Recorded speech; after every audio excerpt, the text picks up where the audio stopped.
and I am the chair, and our first presenter is Daina PUPKEVIČIÜTÄ. And I've read her CV quickly. Daina PUPKEVIČIÜTÄ works in the intersection of sound and performance art as an artist, curator, and educator, and anthropology, and runs a climate crisis information page. She researches and thinks of noise as an acoustic phenomenon, as a field of particular aesthetics, and as a lens to look through into the world we inhabit. Other important lines of research are those of the body and resistance, in physics as well as in human and non-human bodies, physical as well as mental ones. She's interested in definitions of norm and the normative, in power and gaze, in what, how, and by whom is narrated, in structures of care and togetherness. Anthropological thinking helps her connect the dots between all the above and beyond. Please, Daina.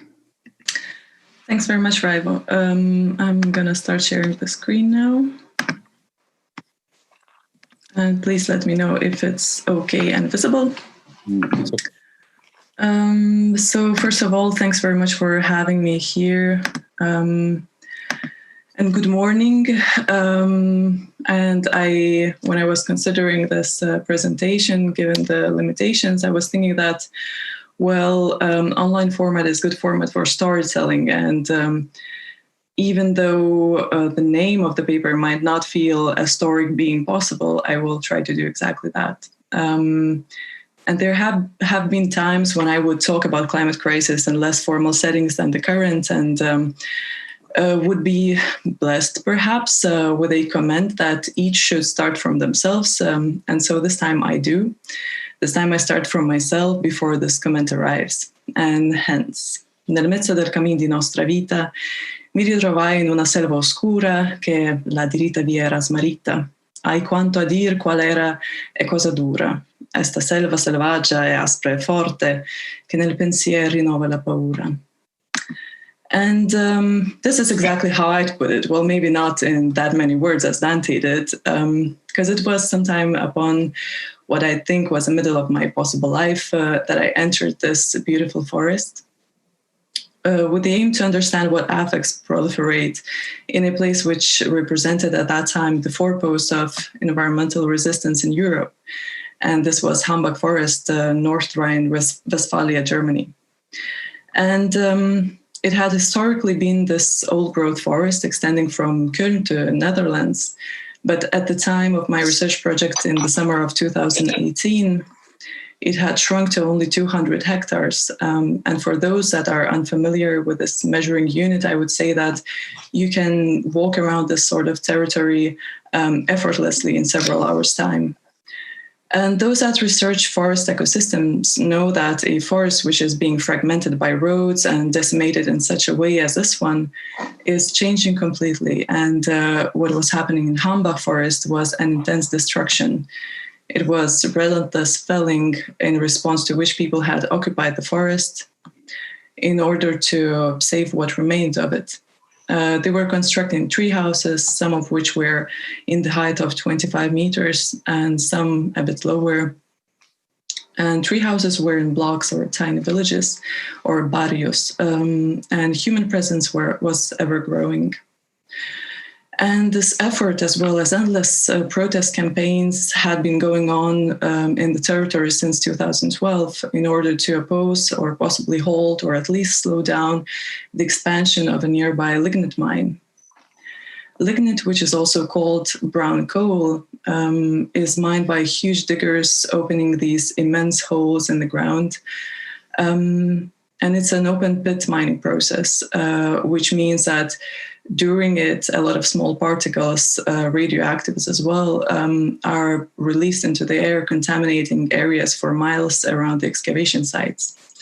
A lot of water is used in the process as lignite is prone to self-combustion, and this results in groundwater levels dropping in the surrounding areas.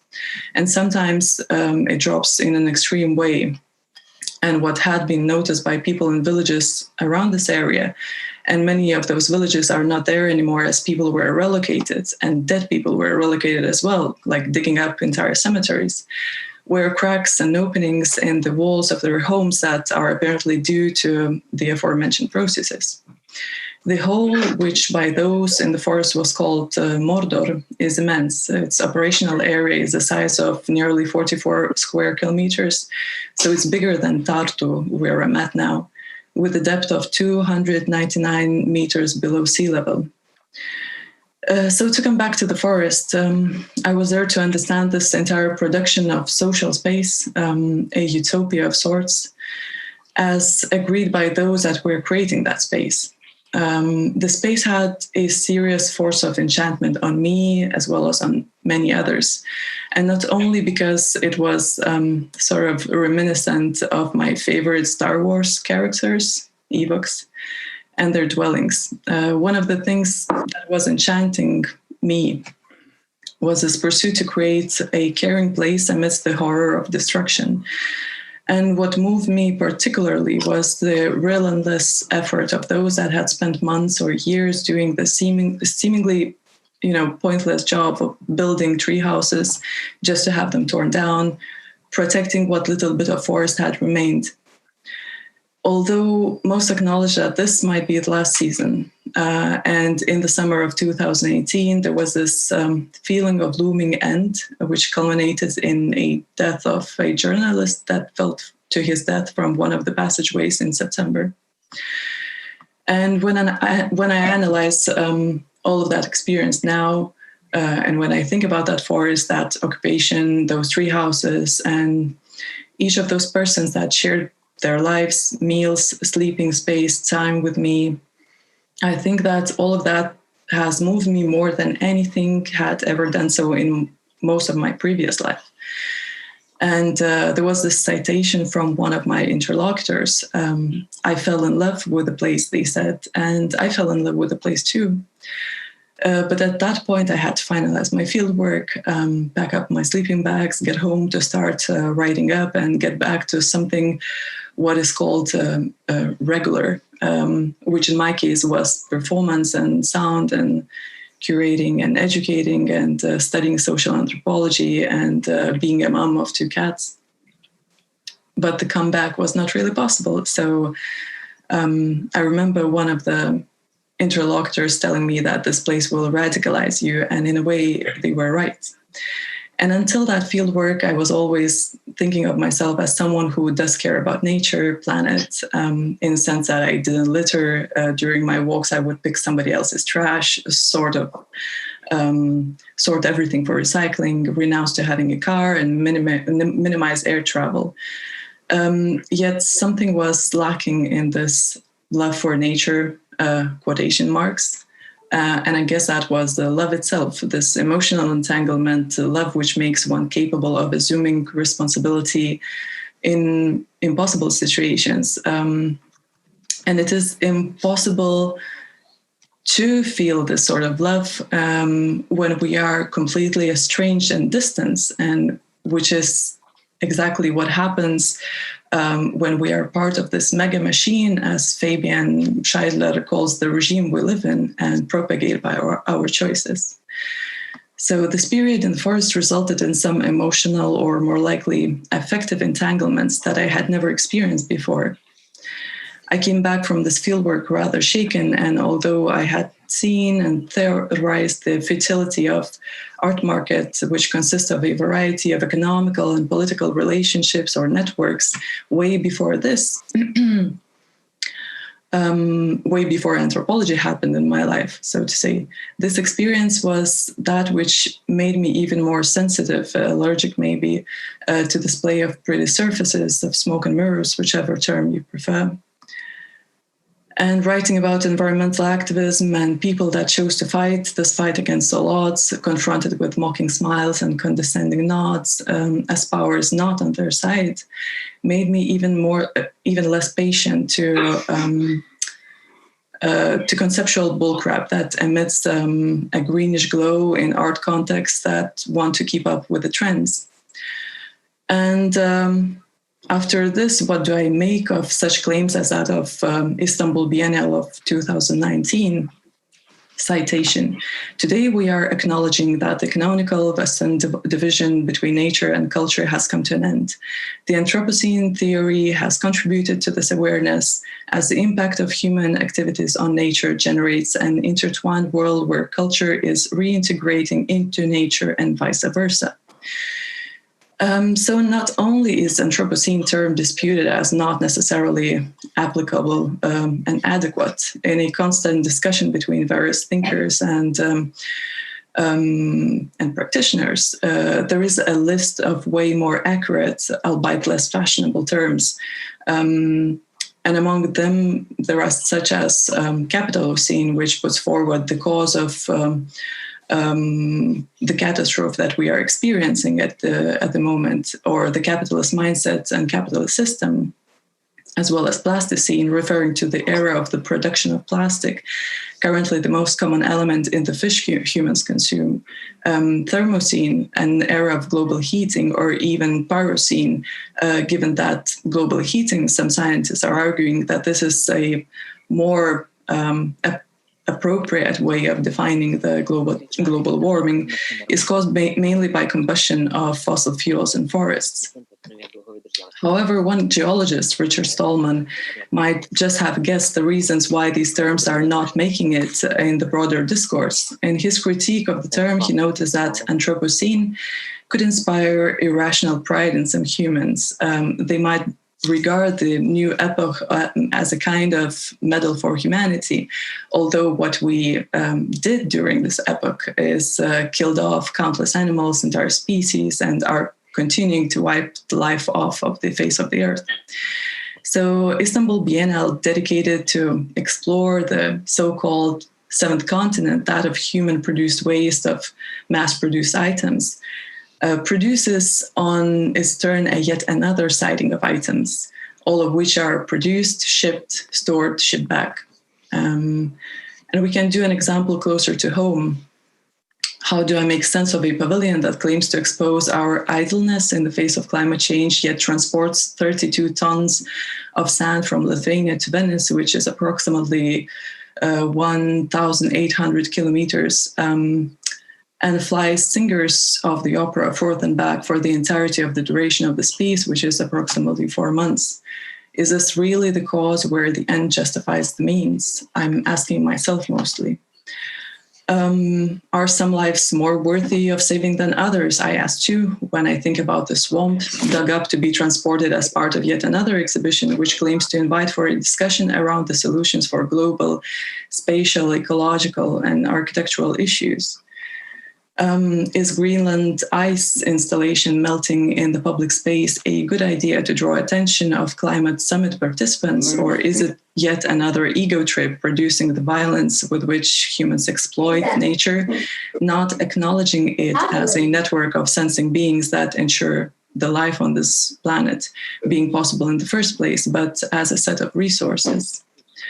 So my personal answer is pretty obvious, I guess.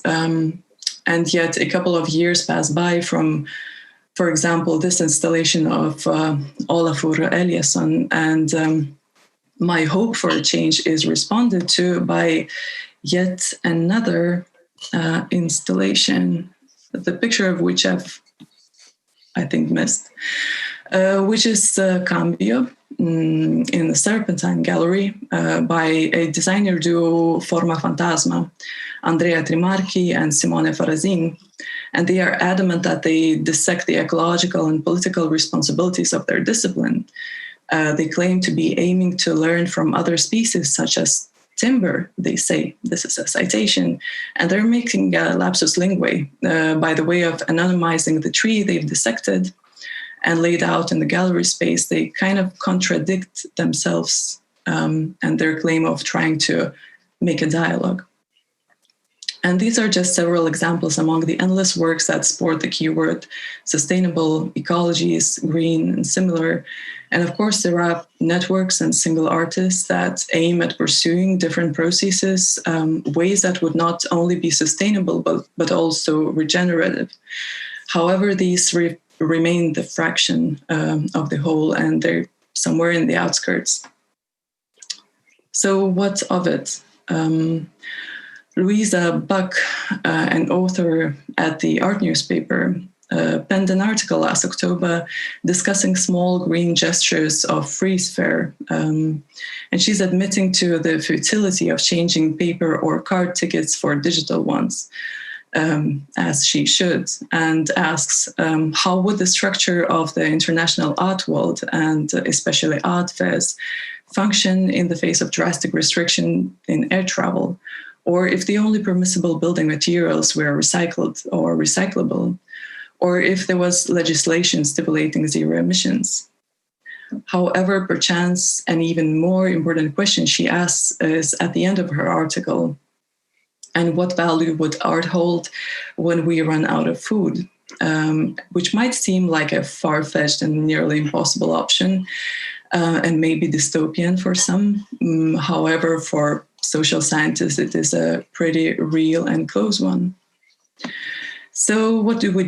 Do we ditch it all, stop producing material objects, search for ways to work in interrelational, affect-based, body-based ways, learn singing, stop producing conceptual art with concrete and non-recyclable composite materials, walk circles in the sand, become farmers and gardeners, work on helping people hear other people, work in ways that could be more caring?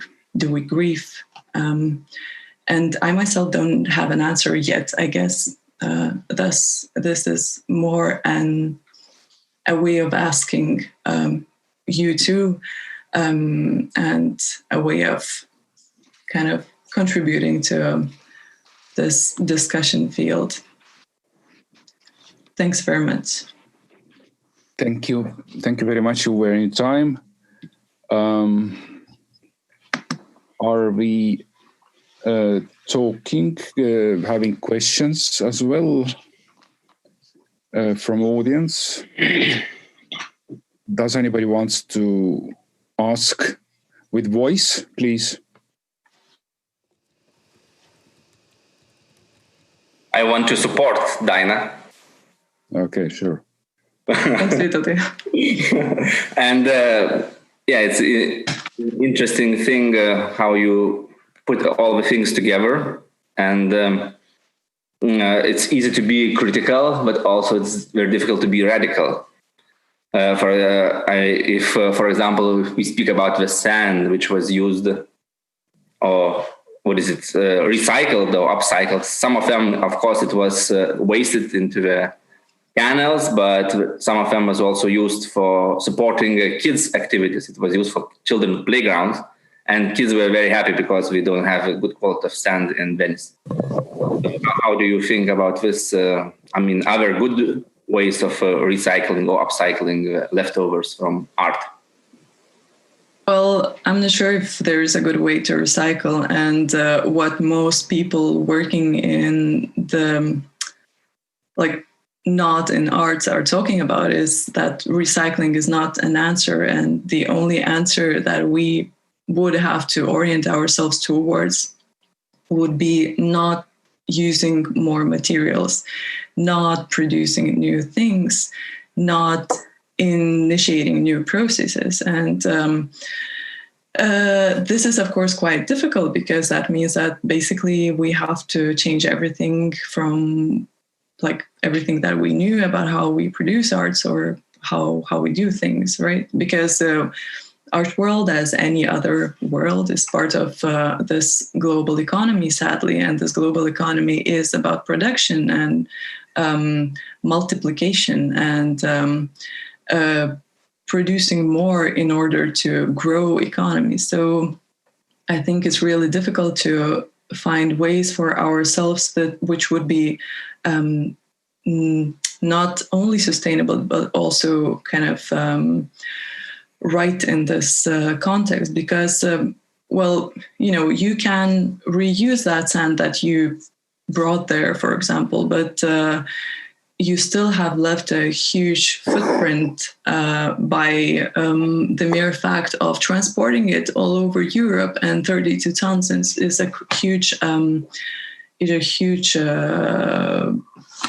amount of things to be transported. And the same goes to, for example, in case of Swamp Pavilion, they dug up, I'm not sure about the number, but I was told it was around 200 boxes of swamp, which means like swamps are a really complex ecosystem, and they do not regenerate really fast. And if you dug something out and transported it for the mere sighting, I'm not sure if it really justifies the means of, initiating a dialogue. Maybe you should try to grow a swamp instead, or, somehow find different ways that would not claim even more resources from the earth, because we are already, exhausting the possibilities and exhausting the resources themselves. And I don't even like the concept of resources, because this kind of makes us very estranged from everything which surrounds us. And, if not that timber that those two designers are putting on in an exhibition in the Serpentine and, marching nicely around it,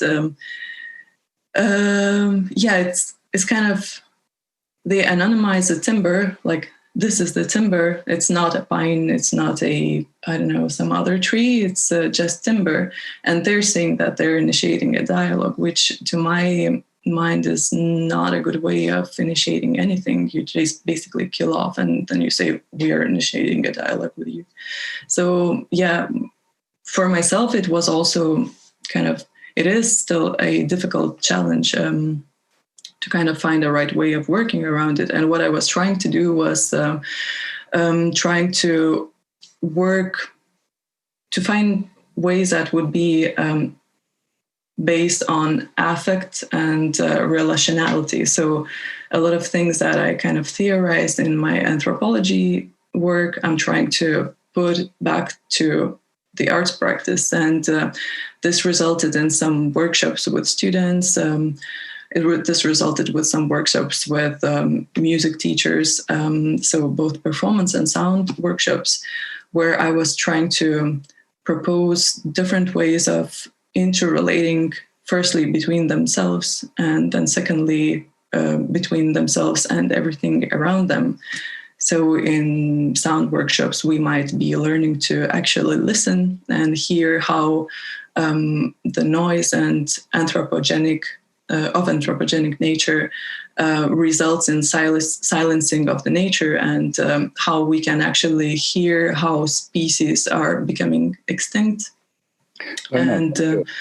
Sorry. Yeah. I'm very sorry. Maybe we should proceed with our presentations. Thank you for your presentation and very interesting ideas actually concerning recycling temporary artistic exhibitions. And it's really kind of like a problem, you would say, how to reduce amount of art in the world in general, maybe. But thank you very much. And our next presenter is Anna PRIEDOLA. And be prepared. I'm reading her biography. Anna PRIEDOLA is an interdisciplinary artist, curator, and researcher exploring topics like sustainability, trade, and consumption in data visualization, installation art, and communal art forms. Anna PRIEDOLA is managing Liepāja University Art Research Laboratory and BA study program New Media Art since 2016. Anna PRIEDOLA has worked on the production of several local international art events and exhibitions, like the annual New Media Art Festival Update in Liepāja, open source art education platform Open Lab, etc. So, Anna, please. Hello. Nice to see you here in Zoom on Saturday morning. And in my speech, I will investigate a topic I called Ungreening Food Art. Food and food art. I must admit that the initial inspiration for this investigation came from the previous RIXI festivals with the topic green, and especially Jens Hauser's deconstruction of the trope of green and revelation that green is not always as green as it seems and natural as it seems.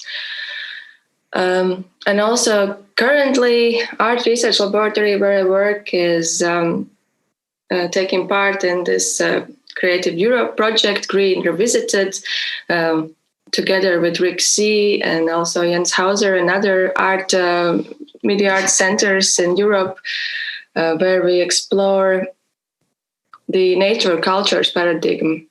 And this paradigm is how I will be exploring food and food art today. So, I haven't been sharing my screen.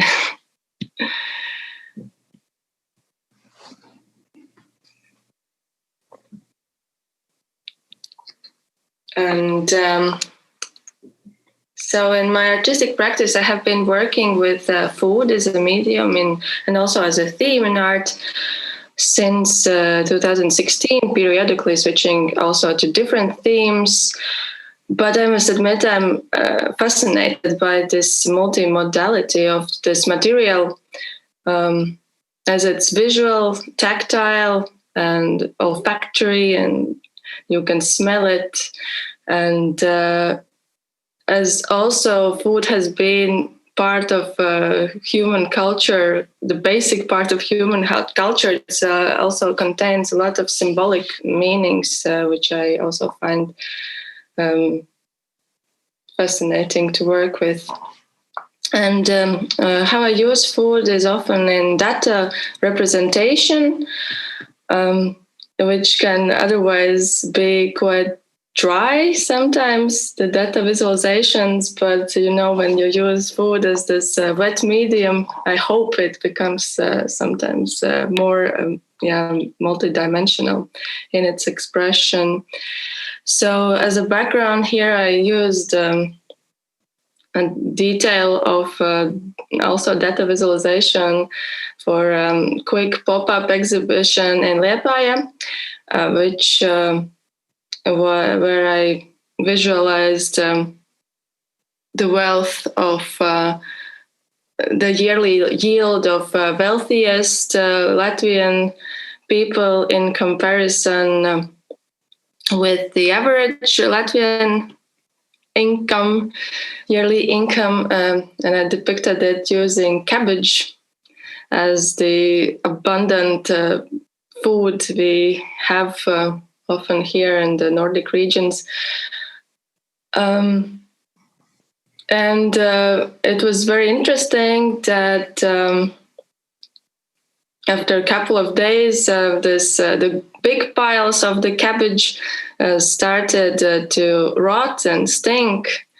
And the average Latvian's small income kept its cleanness and smelled very nice and was pleasant to view for the visitor.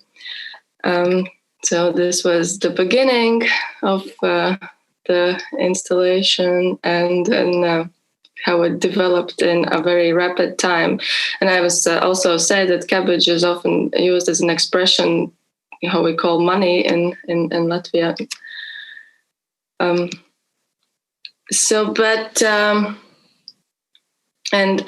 Also when composing this presentation, I saw that food has this tendency to often ungreen itself, losing its green properties very quickly and becoming formless and black or white, depending of the natural processes.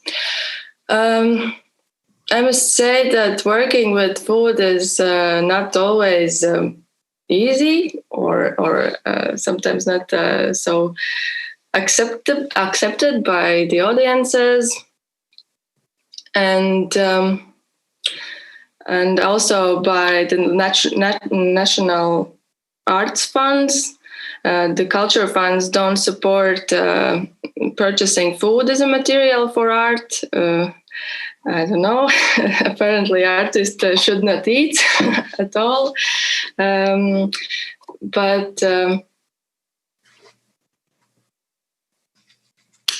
As it's considered, I don't know why, too natural.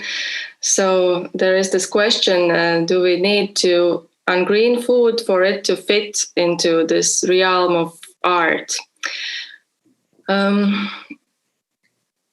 So that's why food has to be looked from this perspective of nature versus culture, as it's both. Its materiality, it is both, it grows, so it's nature, but food is also often made, so it's culture. And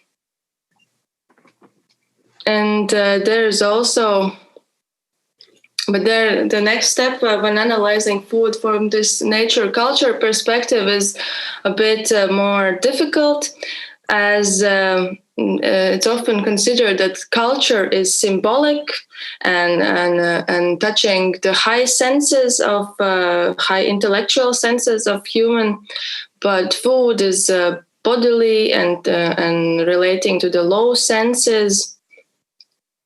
So it seems that although everybody recognizes that food is culture, it's the low culture and sometimes should not be used in the high intellectual world of conceptual art and art as all.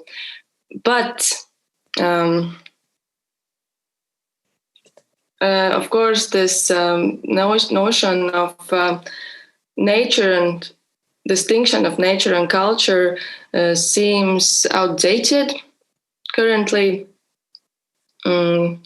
As I think it was first drawn out by Claude Lévi-Strauss, who said that cooking is the process which which transforms food from nature into culture, that cooking socializes food.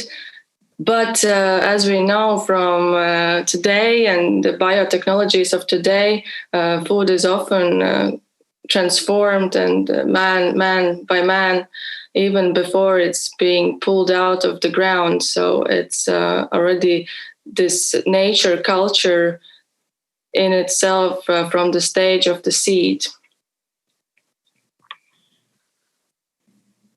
So I propose to ditch this green concept of nature, this obviously green concept of nature, and recognize the lack of boundaries in the concept of nature cultures.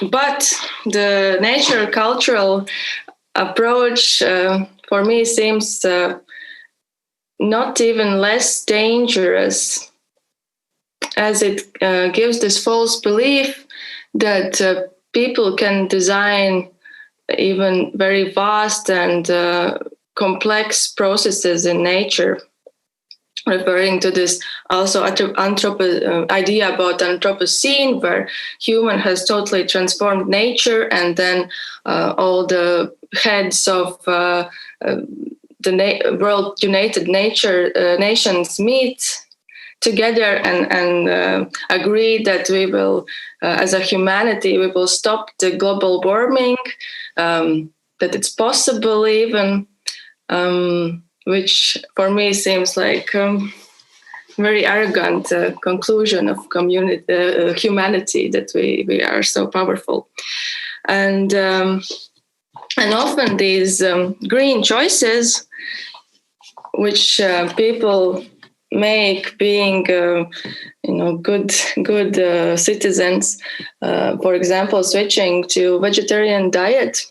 This is an example very popular, was, I don't know, 2 years ago in media, that the avocado toast, which is a very popular choice of vegetarians in urban areas, actually is not so good for the environment, as the demand is growing rapidly, and it leads to the monocultures of avocado in very dry and sunny areas like Mexico and Spain, So as every monoculture, the avocado leads to deforestation, soil depletion, and a huge water stress in these areas, as the water is put into the avocado production, not used for the diverse agriculture locally.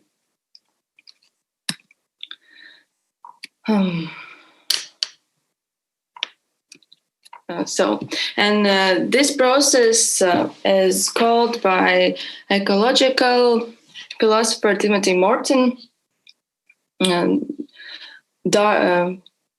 negative feedback loops, which is interesting that he adopts the cybernetic terminology referring to these ecological processes.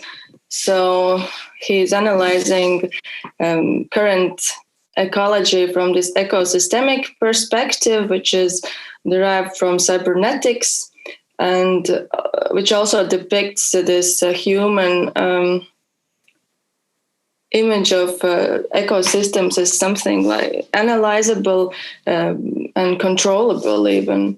But Timothy Morton draws out the outlines of dark ecology, which has set upon us now, where it seems that the ecology and world and nature now is becoming more weird and uncontrollable, as we would expect, and it is not the cyclic nature we have been used to before the 21st century.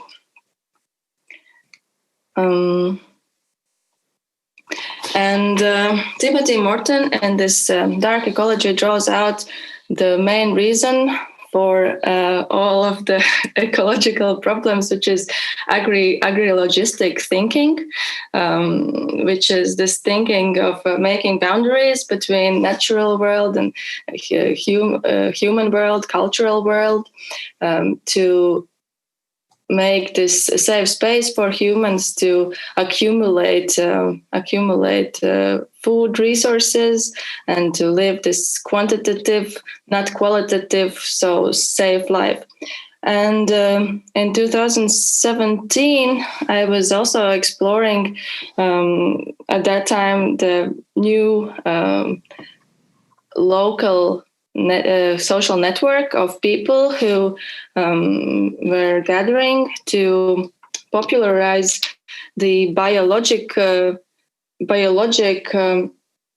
farming and consumption of these locally grown biologic produce.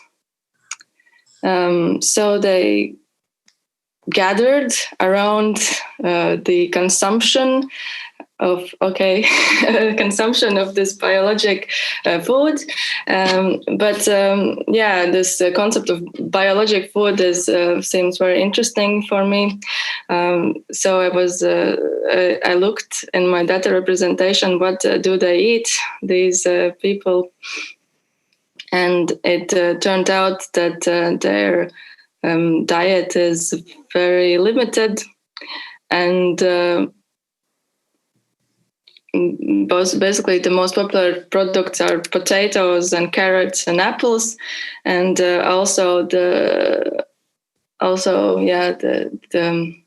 this network was not very sustainable in the end and died out in like 2 years, because it's apparently very hard to live on this very local produce. Okay. It's good if you finish now. Yeah. To sum up, I would argue that these choices in Western society, food choices in Western society, are often aesthetic, not authentic or based on needs, referring to Wolfgang Welsch. So I think that the culture and art scene is actually the field to explore these aesthetics of food culture, and also to explore this greenness of our food choices currently. By greening the food discourse, one frees food from these dangerous biases about what is natural and allows it to be used as any other material, made material in art for this multisensory aesthetic expression.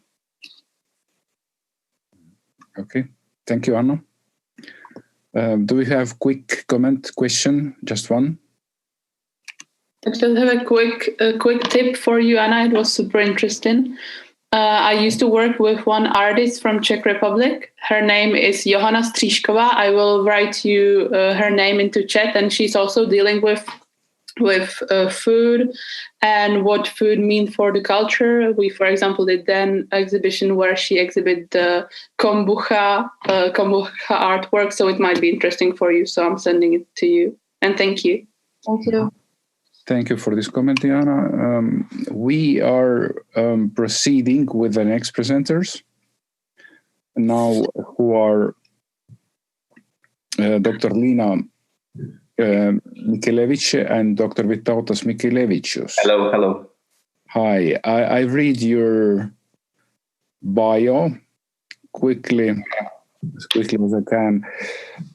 They are researchers and editors based in Vilnius, Lithuania, both working at Vilnius Academy of Arts. Lina as researcher in the Institute of Arts Research and Vytautas as head of photography and media art department and program leader of art doctoral studies. They engage both in separate and joint research and or curatorial projects. They share a long-lasting interest in maps and diagrams as a way of thinking and representation that so far has resulted in several exhibitions, workshops, symposia, papers, and books, Mapping Lithuania Photography, Histories and Archives, 2007, and Atlas of Diagrammic Imagination Maps in Research, Art and Education, 2019. They enjoy collecting and digging into creative diagrams, from time to time also drawing themselves or collaborating with artists and drawers. Please. Good morning, everybody. Hi. Yeah, we are pleased to have you here. And since we are now in a BioPolitcs section, we would like to speak a little bit about why we are here. And I'm really happy always to go to Riga and to bring our bodies, but it's not, of course, very sustainable, the footprint. And now we have a global audience of 28 people. And I'm really happy. Yeah. Labrit Anna. Hello, Raivo. Hi, Adnan. Hello, Andrew. How are you? Hello, Chris. Hello, Daina. Labas, Daina. People are on YouTube, sorry. Hello, Diana. And there are a lot of people, like 28. I would like to pay a small credit, if you allow me, very quickly. Like Juan, how are you? Kribe. Hello, Lisa. Hello, Marie. Hello, Marta. Good morning, Mikhail. Hi, Labrit Oyers. Labrit Peters. Labrit Raitis. Rasa. Hi. Roxana, how are you? Sandra, Shivani, Stelios. So many people with us on Zoom and much more on YouTube. And we are really happy that we are collective bodies connected in our kitchens, schools, cafeterias, and everywhere else around the world. And somehow, yes, it's very pleasing to be here with you. And I think if we have a time for coming together, we have to somehow perform and somehow make bonds and relationship. And unfortunately, we can't have coffee now, only tea. But do we have coffee breaks here, by the way? No? Raivo, you as moderator, you know. Do we have coffee breaks or not? As the session is over, then we have break until the next one. Okay. So we have to hurry up. So let's start with our session. And we are really happy, but we are now exchanging one Brazilian guy who is sleeping because it's a nighttime. And we should have been in another session, eco data and aesthetics. So please forgive us that we are a little bit off topic. But yes, so it's very also important in the sense of being present somewhere. And since we are speaking about the book, which, as you see, it doesn't fit into the laptop screen. It's too big. It's like 35 centimeters on and 25 centimeters long. So it's almost A3. And the book, as you see, this is the title, Atlas of Diagrammatic Imagination, Maps in Research, Art and Education.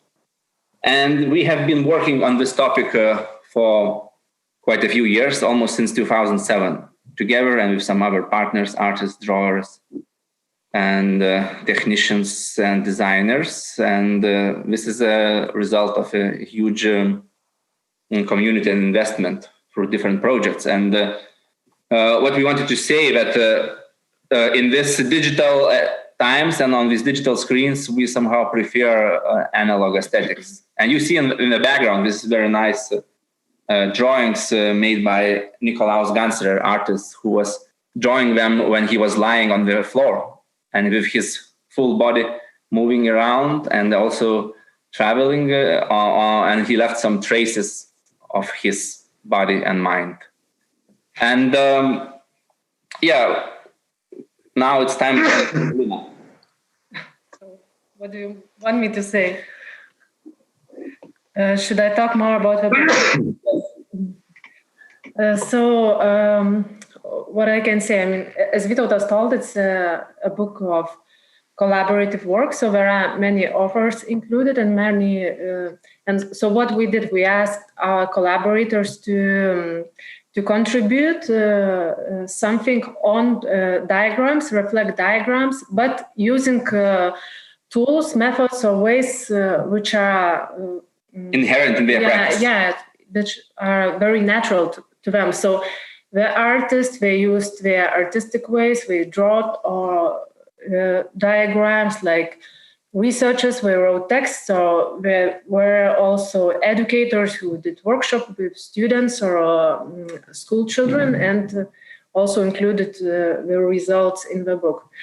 And what can I say? The concept of diagram, especially in English, is very broad. So that book is far from being comprehensive. So there are quite many sparse areas which are not covered much in the book. So what we talk most, it's like arts, visual arts, design, fiction, artistic research, and also diagrammatics in general as kind of potential field for researching diagrams. And of course, we don't talk so much about technical diagrams, but there are things you can see in the book, like, for example, electrocardiogram by Astrid Schmidt-Burkhardt, who is also contributor to the book. So you can have a glimpse at her heartbeat and see that. Or, for example, we don't talk so much about cartography or geography in general, but philosopher Aldis Gedutis, he talks about the relationship between cartography and fictional narrative, and he also uses illustrating his text with maps by George Maciunas, Russian atlas. So, or for example, we don't talk about architecture, which you also cannot imagine without diagrams, but there are artists who use in their artistic work, artistic practice, floor plans. So what I want to say that this book, in much cases, is about diagrams that can seem kind of familiar to us, but they are used in different ways or different spheres. And that word imagination, which you see in the title, I would say it's like a keyword. It's very important because it's like a binding agent, a relation between all those elements. Because by imagination, I don't mean that all those diagrams are fictional or somehow imaginative or not based on data, and that's not true at all, because artists, when they use diagrammatic tools, they also process huge amounts of data. Like, for example, Christoph Fink, who's famous for, who's also the contributor and famous for his atlas of movements made for many, many years. And when he travels somewhere, he just collects all the data around him, like climate changes, temperature changes, or landscape changes, but also his inner feelings or things he notices, sounds and smells and whatever. And then he finds a way to process that and to make into some kind of diagrammatic work. So imagination is like a relation between all those huge amounts of data in there. So what do you want to present the content now? Yes, I'm a little bit lost in the book. But for example, if we speak about things which you didn't mention, we have also artists doing with sound art, and Sandra Kozlowskaite is doing sonic feminism, and here she presented wonderful notations, how she's perceiving space and putting the space in the sheets and layouting them and having quite interesting conceptual figures, as you see, different colors and photos, lines and shapes. And this is getting very complicated. But in the end... but that's true, because, like, for example, those music sheets and scores, we don't think about that, but they are also a kind of diagram. So it's also another way of, it's also a way of using music scores, but in another way, in artistic. And also we expand our, list of participants. For example, Giedrė Godienė, she's a doctor in geography, and she somehow changed her life, and she started to do graphic by visualization and facilitation. So she's working for a lot of different communities, from businessmen to movement to social activist movements who are against cutting trees in the city. And she's producing a lot of different diagrams, and you can see this very different type of aesthetics. What is inside the book? Already people are asking where they can get the book. Sorry, we are not advertising it now, but you can find it on Amazon and also on publisher's website, Vilnius Academy of Arts Publishing House. If you Google, you find it for the best price. And as I said, for you, there is no digital version. It's impossible to read it, because some of these maps, if you see them, they are like now, if you can imagine, this is like 3 meters long diagram, and so far we don't have such high resolution of monitors who can represent this, the richness of this data. Can I say a few words about ecology? Yes. Ecology session and about eco data. Yeah, we had to adapt. Sorry. Yeah. Yeah, but you can show things while I'm talking. So one more thing that I wanted to say about diagrams, and it's also kind of encouragement for you all, for artists, to use them if you feel like you need to, because it's we think it's a very eco-minded tool. And there are several reasons why, because, for example, just think about, again, I'm a bit beyond the artistic field, but just think about medicine or clinical diagnostics or whatever, like statistics or geography without diagrams. And that's impossible to think those fields without that. So because diagrams are a very...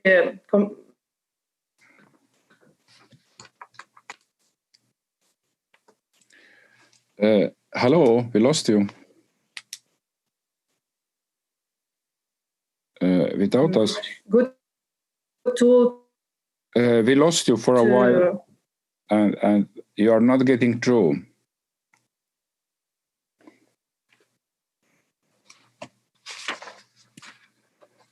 Vytautas, hello. It seems that you don't have much bandwidth. Which allows to show you slides.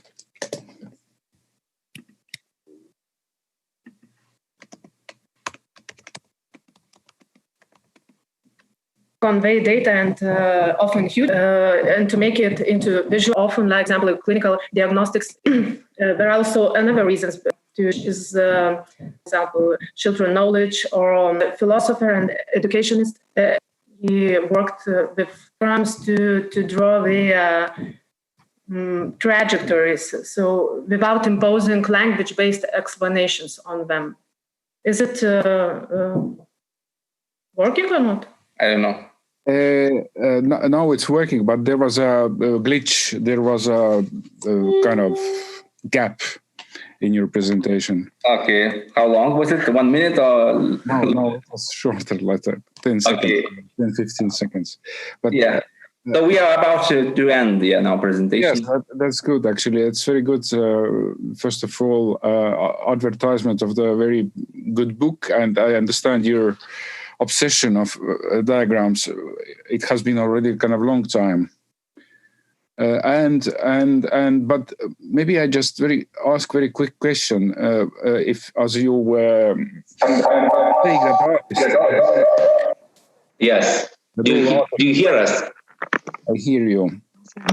That all artists should do that. Then you'll get kind of new knowledge. But what kind of new knowledge then you are getting? Kind of redesigning or using those diagrams as a kind of visualization tool. Does it need a very specific kind of way of thinking, or all creative people are able to adapt their mind to it?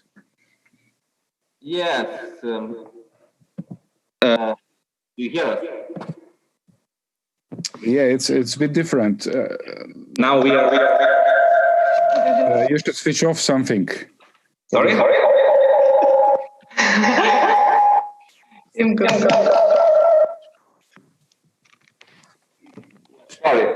Now it's better? Yeah, now it's without echo. Okay, sorry, our computer. It's still echo.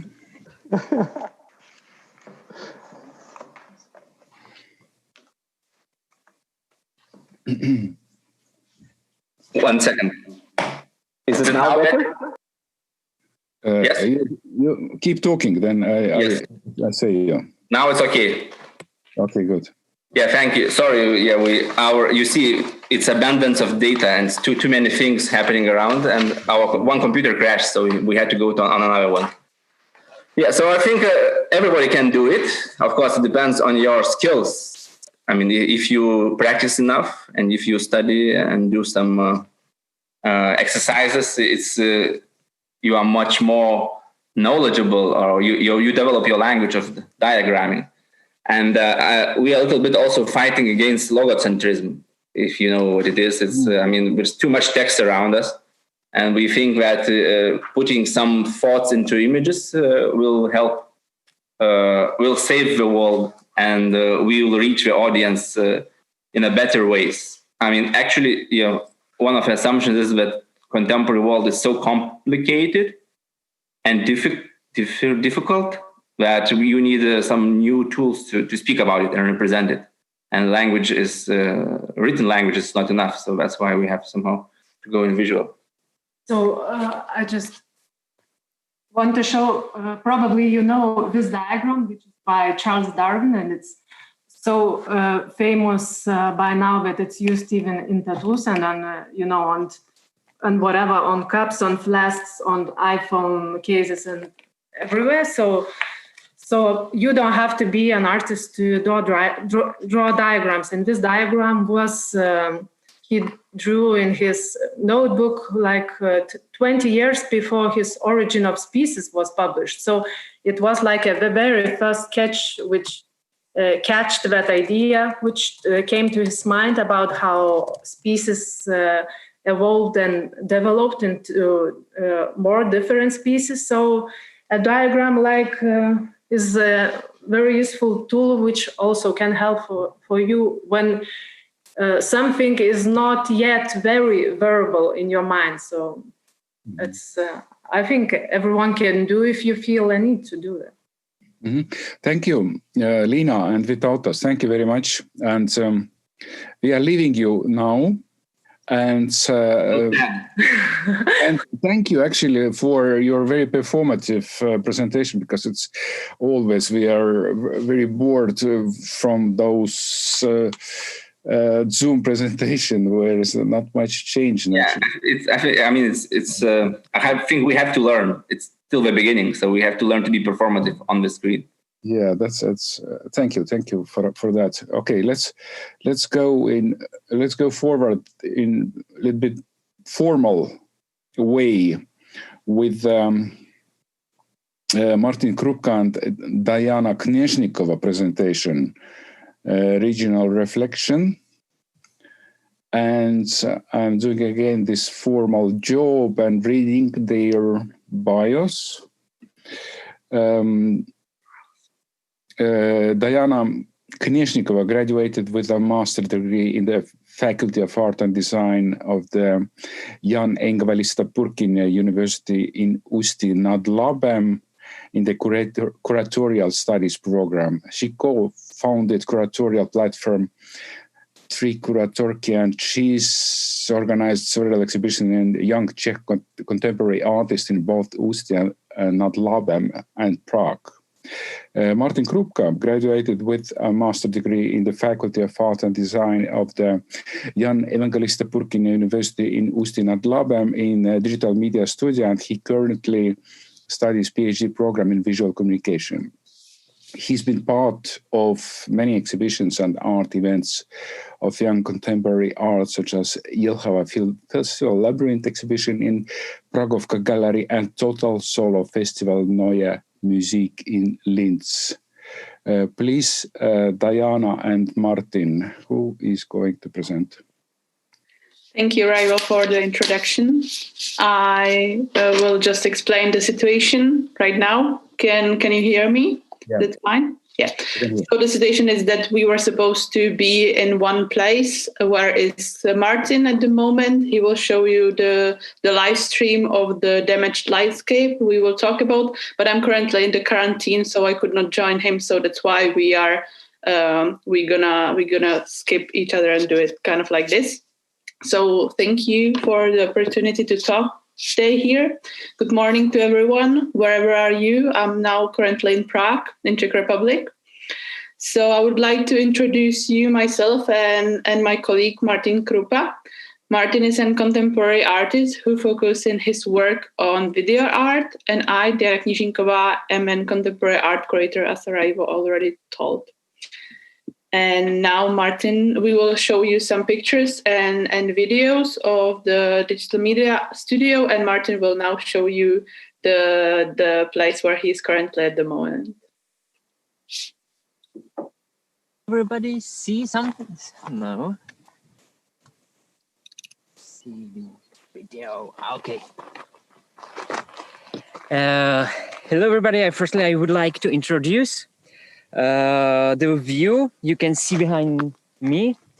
We decided to start the live stream from this spatial place with the romantic view of Jezeří Castle and Brown Coal open mine. The Jezeří Castle was the biggest castle complex in the Czech Republic, but it was the history. And our head of the studio, Michaela Telenová, and studio assistant Radek Jandera, who both live and working in the region, introduce us, like students, to the problematic of the region and take us on a trip around this location.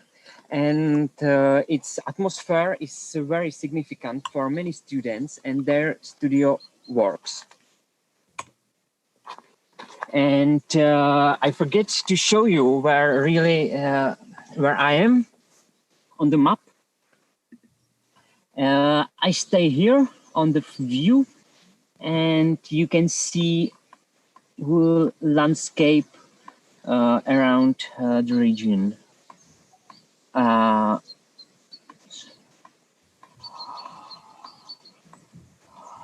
Okay, there. And I give the word to Daina. So thank you. Today, we would like to introduce you the Digital Media Studio. As we already said, the studio is based in Faculty of Art and Design in Ústí nad Labem, which is a city in northern west part of Czech Republic, close to German borders, close to Dresden, for example. The Digital Media Atelier is led by contemporary artists Michaela Telenová and Radek Jandera, who are well-known Czech contemporary artists with a focus on video art and conceptual photography, and their main focus is towards ecological and social issues, and as well family problematics. Just to clarify why we are representing this atelier today, Martin is the PhD student in this studio, and he did there as well the bachelor and master degree. And as RAIVO already said before, I used to be the student of the Curatorial Studies at the same faculty, but for the last 2 years, I'm involved in this atelier as a visiting curator and theoretician, and we also collaborated on some projects together. I will tell you a little bit more about the conception of the atelier.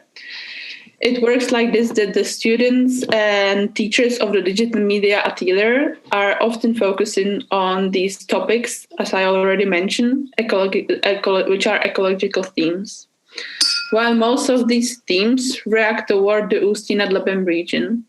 It is because this area is surrounded by communist times consequences caused mainly by devastation of the landscape as open cast mining, chemistry industry, and heating industry, and as well the social and historical connotation after the Second World War.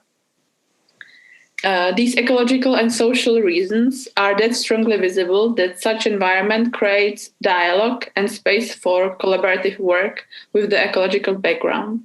And about one of these projects, the atelier students and its teachers did together, Martin will tell you right now. Thanks. I show you the first work. This is the site-specific installation. Was created by a group of students 5 years ago, and it was inspired by changing views. Originally, views was from the gallery window, and it was the typical tourist view of the street in Prague, in downtown of Prague. You can see the streets and the river and everything, and we change it and by a real-time live stream projection of the view from the window of the faculty in Ústí nad Labem that saw the chemical plants in the city center. The chemical plants has about 500 quadrat meters in the city center. And this exhibition also displayed objects like coal, leftovers, and fruits typical for the German. Okay, now I would like to show you another and tell you about another collaborative work we did last year for the same exhibition, which is a student art exhibition, PUPKEVIČIČÚ. This video, which you will see shortly, was based on a theme, peculiarity. That was the theme of the student exhibition. Since this region of Ústí nad Labem has really bad connotations throughout the Czech Republic, and it's mainly because of already mentioned reason as open cast mining, chemistry, and heating industry. We wanted to use this word, peculiarity, not in a negative way, but in a positive one. This is why we decided to base the plot of this video on world-known Richard Wagner's opera Tannhäuser, because he got inspired to write this opera in Ústí nad Labem region. But as you can see in the video, on purpose, we shot this video in an environment which is typical for Ústí nad Labem region. That is why you can see, for example, in the background right now, the heating factory. So it was kind of like a funny way how to show the issues and how to show what the word peculiarity means for this particular region. This video is very small. I don't know how visible it is for other participants. Could you put it full screen? Okay.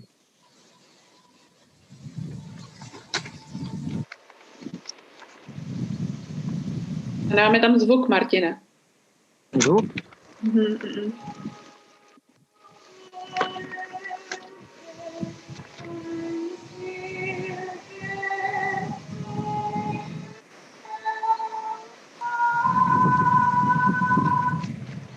Okay.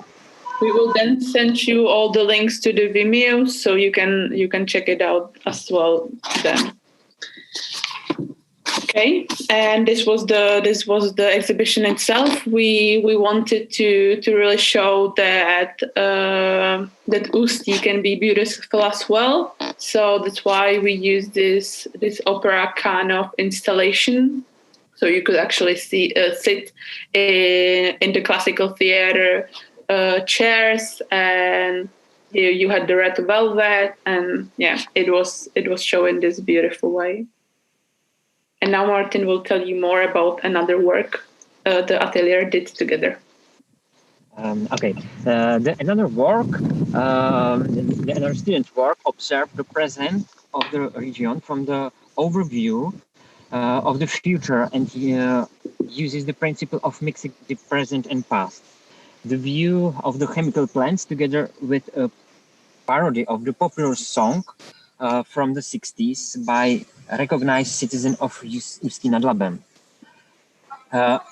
All this projection on the board made of epoxy resistant, which was likely produced right in Ústí nad Labem in the local chemical plants. And this chemical plants is well known, exported in the substance in the Europe.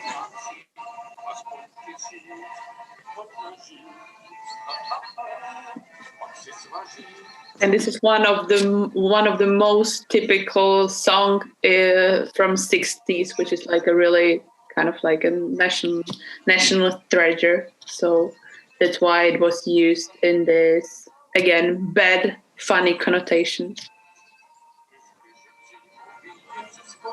And there is the projection on the epoxy-resistant board. And we prepare on site-specific in the place, in the exhibition. Okay, now I would like to tell you about one of the last projects the whole studio did together. It was the big exhibition Labyrinth, which was held last summer in Prague. On these exhibitions, we presented students, graduate students, and as well the teachers of the ateliers, whose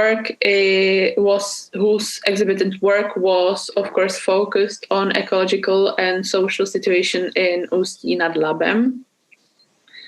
And just to explain you why we show you such videos and pictures today. And also why Martin is at this kind of like poetical place, because even though there is a brown coal mine, there is this castle as well, and it's kind of beautiful and poetical.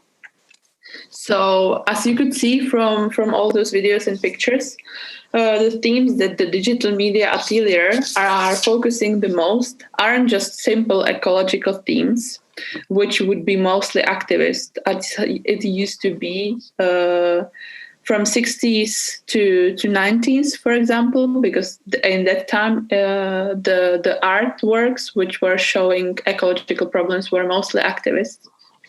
So these themes are now more poetical, but it's not that the people who live in this area and the artists who are focusing on these themes would already accept it or forget that there are such issues. It is mostly the need to repeatedly show that these problems didn't disappear and that they are still there for the past decades, but that we cannot forget about them, that we should always carry them and show them, but it's somehow easier or more acceptable for everybody to show such issues in let's say beautiful way, because then people would more take some kind of like a knowledge from it. So yeah, that is why the studio used more poetical way of artworks, and it's used like that rather than strong and uncompromising and activist way. And as I said, we will then send you all the links to the videos. We will as well send you the link to the catalog, which we did last year for this Labyrinth exhibition, and there are texts as well in English. So Martin will now show you live streamly where he is at the location and what beautiful views are there.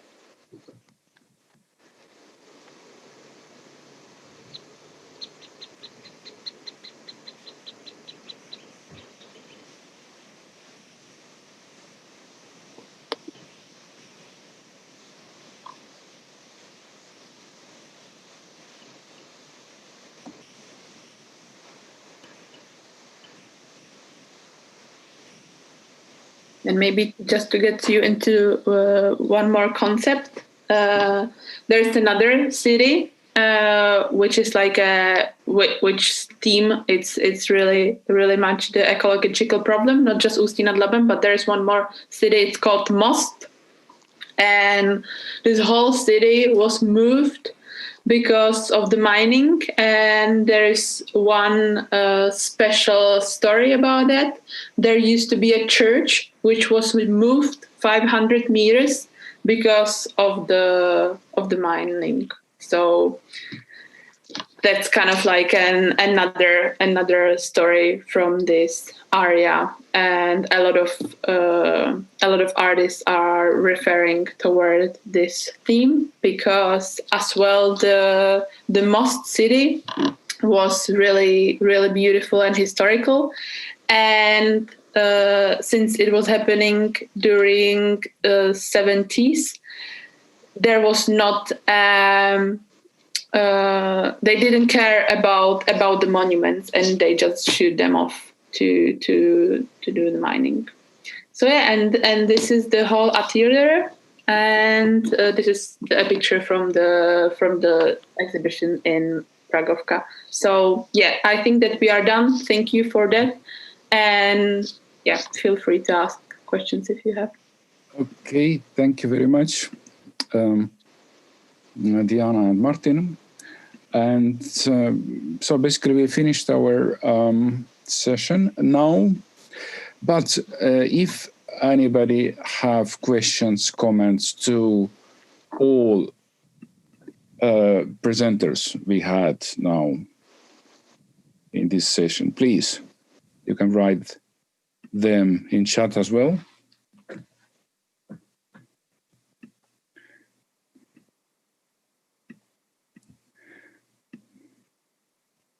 So yes, I would say to comment that quite amazing to see such images what you were showing from the middle of Europe, where such holes are made in the country, in the landscape.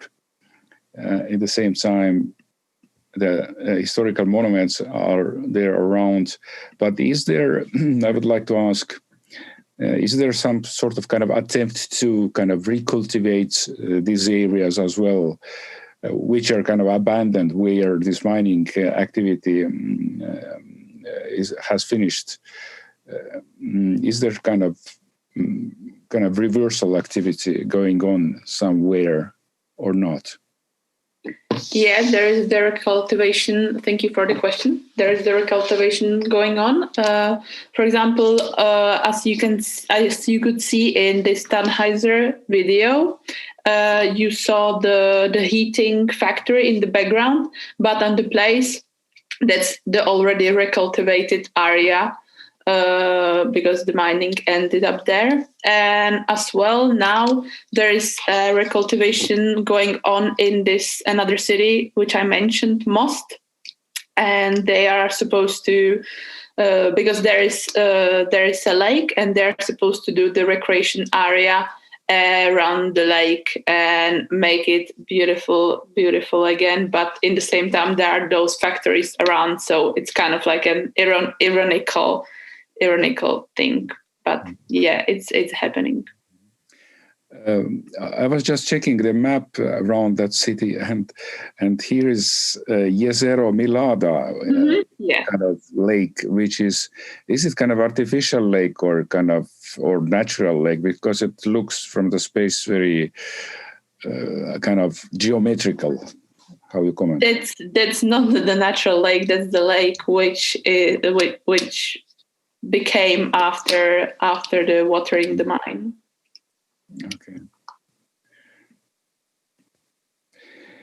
Okay. Thank you for all panelists. Now I would like to finish our session, and thank you all, and let's meet again at 12 o'clock. Mistaken. Hello? Yeah. It's a mistake in a web program. We meet in 5 minutes. 11:30 we start the next session. Oh, okay. Yeah, that's the only mistake. So all other times in the website I just checked are all correct. Yes. So we meet at 11:30. Okay, thank you. Rasta, do you have coffee? Thank you so much. Others. We do it continuously without special breaks. Okay, so we are robots. I mean, no time for coffee.